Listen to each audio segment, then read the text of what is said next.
Hello friends, जय जगन्नाथ। मु अर्पिता आपण मानक वेलकम करुच्ची मो नुआ YouTube channel life of Arpita को। मु एही चैनल ले नैथिबा 100 दिनिया चैलेंज रा आज होची 6 दिन।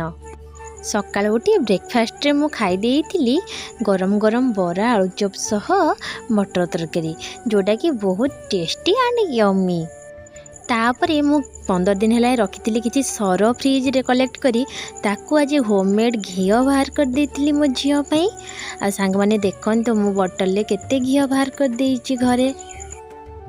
आउ घी जी घरे बनाऊे से निश्चय जानिथिबे घी बनैला बेले घर सारा की बास्ना हुए। घी जहाँ पसंद ताकू ये बास्ना सहित बहुत भल पाइबा रहे। तापरे मो लंच प्रिपरेशन कर देइथिली यमी यमी डेलीशियस कखारू फुल पिठा बनै देइथिली चाउल आणरे। आ सोयाबीन आलू आ बेसन तरकारी ता सहित किछि बाड़ीर कौलिया जह्नी को पोड़ी देइथिली खाइबा पई। तापरे एठी समस्तन पई खाइबा बाड़ी देइथिली। आ मु भी मो लेंबू लुण लंका नहीं पळे आस्तिली पाचिला आंब सह खाइबा पई।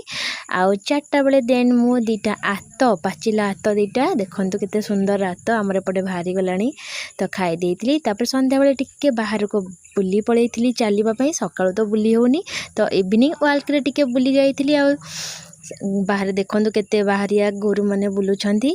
तो रहुची देखा आउ गोटे मिनी ब्लॉग रे। जदि आपण मानक मो वीडियो भल लगुची लाइक शेयर सब्सक्राइब कर देबे। जय जगन्नाथ।